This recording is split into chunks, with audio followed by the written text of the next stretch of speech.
Halo guys, nama gue Stefan dari StefTech, dan di hari ini dan besok kita bakal nge-unboxing tablet semua. Ini sesi tablet, dan sekarang kita bakal unboxing seperti biasa. Gue udah agak telat sebulan sih, yaitu si Redmi Pad 2 Pro. Banyak di komen yang nge-recommend gue, bang coba tes atau review tablet dari Redmi gimana, dan gue bakal review yang menurut gue value-nya paling bagus, si Redmi Pad 2 Pro. Nggak cuma itu juga, baru sekitar sebulan rilis, tapi ini harganya udah turun dikit ya. Kalau gue lihat di e-commerce tuh, harganya kira-kira gue dapat di segini ya. Gue dapat di sekitar 4 jutaan, 4,1 juta, yang harga rilisnya 4,5 juta. Jadi cukup oke, dan ini bukan repack ya, ini masih BNIB tuh, masih disegel. Jadi ya, harganya cukup turun, lumayan turun 400 sampai 500 ribuan, bisa buat dipakai untuk smartband gitu atau hal yang lain. Anyway, harganya segitu, dan untuk speknya sendiri gue bakal taruh di sini. Speknya menurut gue cukup menggiurkan di harganya, terutama dari layarnya yang 12 inci, sangat besar, terus pakai Snapdragon 7S Gen 4 yang sangat kencang juga, dan dia punya Android 15 yang pastinya pakai HyperOS 2, terus aluminium build, ada microSD juga.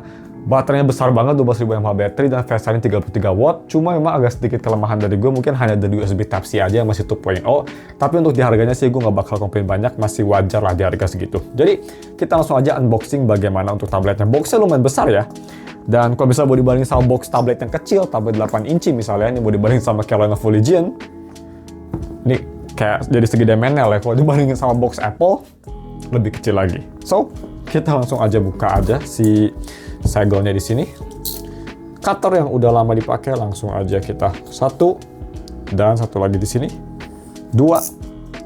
Buat kalian yang mau beli tablet ini ya, di toko gue bekasnya, sayangnya tablet ini udah di booking sama temen gue, karena ini juga buat temen gue, jadi nggak bakal ada bekasnya sayangnya, so sorry about that. Tapi besok semoga masih ada bekasnya. Besok kita bakal unboxing ini yang tadi gue liatin, Legion ya, jadi stay tune aja. Dan harusnya sih masih ada ya, karena pas gue ngepost video ini belum laku-laku sih, tapi nggak tahu, kita lihat aja nanti minggu depan bagaimana. Bukan minggu depan, sorry, besok bagaimana ada atau enggaknya ya. Anyway, kita langsung aja buka. Ini gue beli warna graphite, dia ada warna ungu juga, cuma ungunya gue agak kurang suka sih, dan temen gue juga mintanya yang warna netral aja. Gede banget ya. Ini dikasih tahu kayak main feature-nya, quad speaker. Ini yang menurut gue salah satu quite amazing juga. Di harga segini udah quad speaker, that's really great, dan baterai yang absolutely massive. So, kita langsung angkat aja. Dan di sini selanjutnya, boxnya agak unik, kayak Lego gitu. Di sini kalian dikasih charger 33 watt, dan dikasih USB Type-C, dan di sini kalian dikasih thank you card aja. Jadi ya, ini boxnya walaupun besar, tapi aksesorisnya cuma dikit doang ya, dikasih kayak kotak-kotak kayak gini biar menuhin tempat. Simple banget, dikasih SIM ejector juga ini. Lebih tepatnya ini micro SD ejector ya. Untuk charging dia di 33 watt, yang menurut gue sih kalau bisa naik dikit mungkinnya ke 65 watt. Wah, nggak dikit sih ya, itu 2 kali lipat. Kalau bisa naik ke 65 watt sih lebih bagus, tapi di harganya 4 jutaan pasti acceptable lah. So, kita langsung aja buka tabletnya. Ini dia seperti ini guys. Oke, kita langsung buka.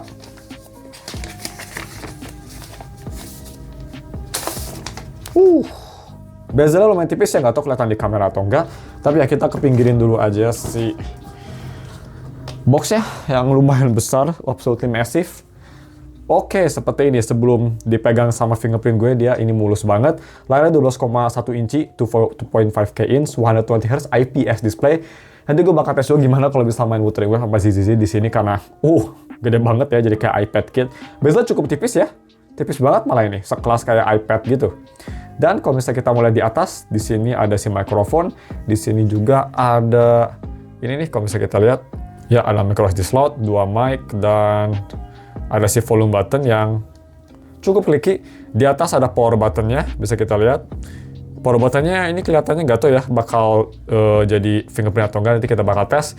Ada Dolby Atmos speaker, quad speaker yang pastinya banyak banget, dan ini overall bodinya tipis ya. Dan walaupun tipis pun, yang gue suka dari si tablet ini, walaupun dia tipis, tapi bisa kita lihat dia masih ada headphone jack dong. Nice.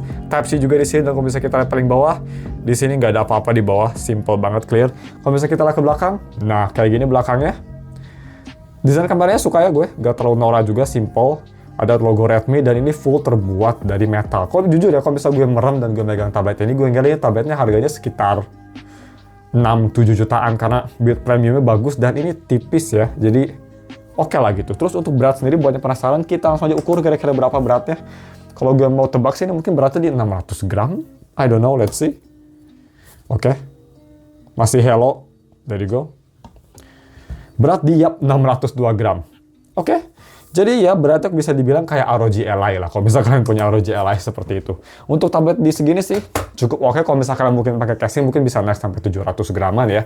Kalau misalnya kita ke belakang di sini untuk setup si kameranya sendiri, dia ini tuh main kamera 8 megapiksel ya, dan kamera depan yang di tengah posisinya bener nih. Jadi apa ya, nggak di samping sini, nggak kayak Apple zaman dulu. Apple juga sekarang udah bener sih. Anyway, kamera di sini dia juga ada di resolusi 8 megapiksel dan dua-duanya bisa nge-record di Full HD. Kita lihat seberapa luas nanti kamera ini ya di first impression-nya. Dan ya, cuma segitu aja sih. Nanti juga kita bakal sedikit tes main Wuthering Waves di video ini, buat lihat gimana main WUA di HP atau tablet segede-gedem. Karena, yes, gue ngetes game, tapi ini sebenarnya tablet lebih cocok untuk productivity ya, karena ini gede banget layarnya. Ini aspek ratio 16:9, 12 inci, kerasa banget lebarnya tuh guys. So ya, gue mau setup dulu HP-nya atau tabletnya seperti biasa, dan kita bakal balik lagi. Kita lihat bagaimana HyperOS di tablet seperti ini, dan gue juga penasaran gimana multitaskingnya, apakah kuat, dan yang pastinya buat main game juga gimana. Kita bakal lihat nanti di quick review-nya beberapa detik lagi, kalau misal di sini kalian langsung time skip ya, dan untuk full review seperti biasa bakal tayang minggu depan yang lebih detail. Stay tune aja. I'll be back soon guys. Oke guys, udah gue setup si tabletnya, dan pertama untuk biometrik sendiri dia nggak ada fingerprintnya, jadi hanya bisa pakai face unlock, dan yang pastinya face unlocknya sendiri hanya pakai front kamera. Kalau misal kita mau coba scan ya dalam posisi portrait, karena kan ini kan di sini ya di daerah landscape si kameranya, ini kita lihat masih bisa nge-scan. Jadi walaupun dalam posisi portrait sekalipun dia masih bisa nge-scan, dan relatif cepat nge-scannya sih gue bisa bilang. Apalagi kalau misal dalam posisi landscape harusnya lebih cepat tuh, boom, langsung ke scan. So that's pretty good. Untuk Android bawaan sendiri sih dia di sini Androidnya sudah di Android paling baru, Android 15, belum Android 16 sayangnya. Tapi gue kurang tahu juga seberapa lama ini disupport. Kalau misalnya gue lihat di GSM Arena juga nggak disebutin ya sayangnya. Dan untuk hal-hal lain seperti kayak desktop mode gue nyari-nyari juga di sini nggak ada. Jadi I don't know, tapi untuk si split screen sendiri udah komplit banget ya, udah kayak tablet-tablet yang bagus lainnya. Jadi kalau misal kita lagi dengerin lagu gitu ya di Apple Music atau YouTube Music ya, yang platform sesuka kalian, soalnya banyak bulu kucing. Kalau misalnya kita mau coba split screen, tinggal bisa juga. Kita bisa sambil buka YouTube gitu, bisa gitu ya.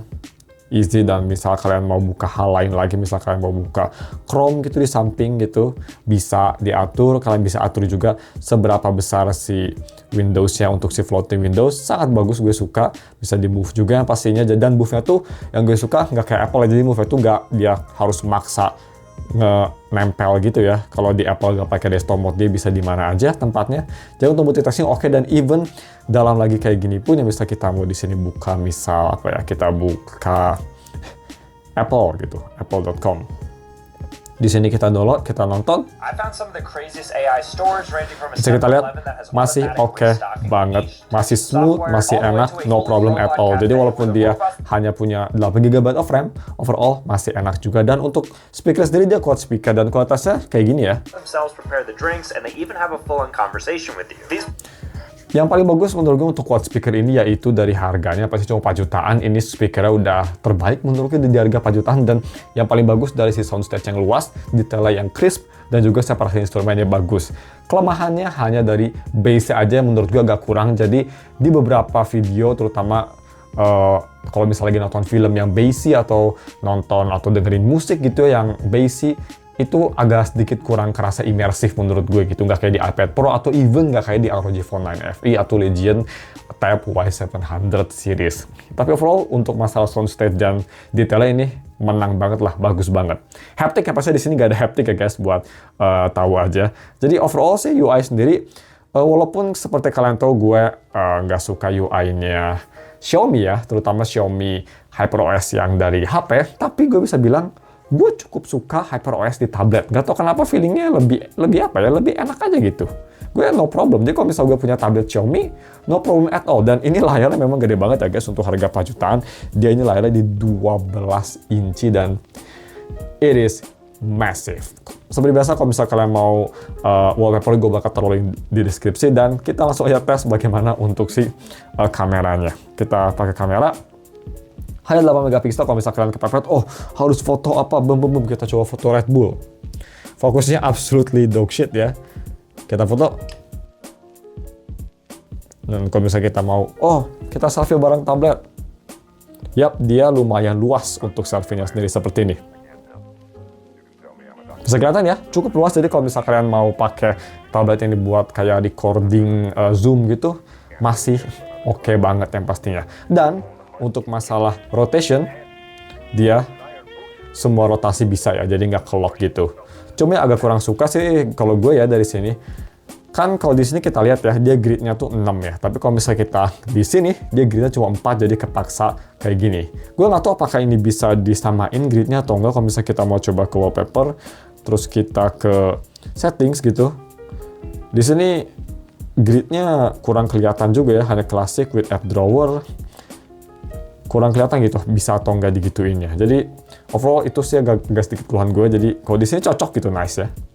Tapi ganti ke siniin, nyangsang kedua gini, tapi it's okay sih, itu hanya nitpick kecil aja. Dan untuk masalah software sendiri, kecepatannya gimana pas gue setup, cukup cepat. Snapdragon 7S Gen 4 cukup kenceng, walaupun nggak sekenceng flagship ya. Pasti kalau misalnya kita banyak banget aplikasi, kayak tadi gue lagi multitasking, ditambah lagi dengan installing aplikasi gitu ya, agak sedikit stutter dan chugging, tapi overall masih smooth. Kalau misalnya kita mau langsung launch dual app kayak gini, dia inget, dia launchingnya cukup cepat, nggak secepat flagship ya pasti, tapi cukup snappy, nggak bikin kita kesel, dan navigasi juga cukup oke. Kalau misalnya kita mau multitasking yang lain, bisa kita tutup dua-duanya nih. Kita mau multitasking biasa aja, kita bisa ke Chrome, multitasking gini, masih kerasa cukup oke. Again, bukannya paling cepat, tapi at least kerasa somewhat smooth lah, nggak separah yang gue kira ternyata. So, kita langsung aja tes bagaimana untuk Wuthering Wave. Kita cepet aja gimana caranya main Wuthering Wave di tablet segede gedem ini.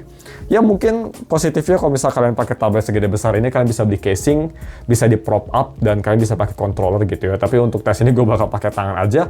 Untuk brightness sendiri memang ini nggak bisa terang banget karena ini IPS display. Bisa kita lihat ini udah maximum brightness dan terangnya sampai segini aja. Tapi yang gue suka sama tablet ini memang dari aspek radionya ya. Kalau bisa buat dipakai nonton film gitu, dan sambil tiduran gitu, sambil kalian nonton film Netflix, ini enak banget. Walaupun bass-nya nggak sebagus yang gue kira, tapi speaker udah sangat-sangat impresif di harganya. So, kita langsung aja masuk ke Wuthering Wave. Kecilin dikit, ini keras banget. Dan ini gue rekomen kalau misalnya kalian pakai ini, speakernya Dolby Atmos mending dinyalain aja ya guys. So, Snapdragon 7S Gen 4, RAM-nya di 8GB, seperti ini. Untuk performanya kita langsung aja lihat. Ya kita bakal nongki aja di Honami, kita lihat gimana. Muter-muter di Honami, kita nggak bakal banyak-banyak fighting ya. Mungkin kita bakal fighting di domain, dan habis itu kita ke Honami sekalian. Ngomongin first impression-nya gimana. Nah, untuk setting sendiri, tadi gue udah sempet coba sebentar ya. Gue setting pengen coba taruh di high, dan sisanya gue taruh di medium, bisa kita lihat ya. Kenapa gue taruh di high? Karena ini layarnya cukup besar, kalau di medium tuh kelihatan banget gambarnya sangat blurry, jadi gue cobalah kalau bisa high gitu. Kita langsung coba aja masuk ke domain sini. Dan FPS-nya kalau gue rasa ini nggak 60 ya, ini kayak agak nge-lag gitu for some reason. Coba kalau misal gue kecilin ke medium, apakah dia lebih playable? Karena ini kalau kita kepaksa harus medium deh, iya guys. Kayaknya high terlalu berat untuk tablet ini ya. Oke deh, nggak apa-apa, kita medium aja. Kelihatan gambar agak lebih smooth, tapi ya masih somewhat beautiful lah. Kalau misalnya kita mau coba battle,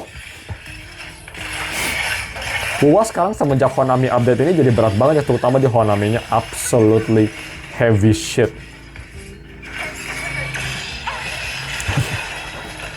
Oke. Sangat lagi, kelihatan banget. Bagaimana kalau kita turunin ke semuanya balance low setting? Dia ini di sini kita coba di performance aja. Kita lihat ya, karena sepertinya agak kurang enak kalau di situ. Kita ke low, tapi kita naikin ini ke medium, sisanya kita semua low kecuali resolution medium. Harusnya ini lebih playable. Kita lihat. Yap. Kalau gue lebih suka resolusi tinggi low settingnya daripada resolusi rendah high setting. Kelihatan lebih oke aja gambarnya gitu. Damn it, nggak kebagian. Tapi ya, seperti ini. Kalau misal di low setting sih ini oke, smooth ya. Dan bagaimana kalau misal kita mau coba teleport ke Honami?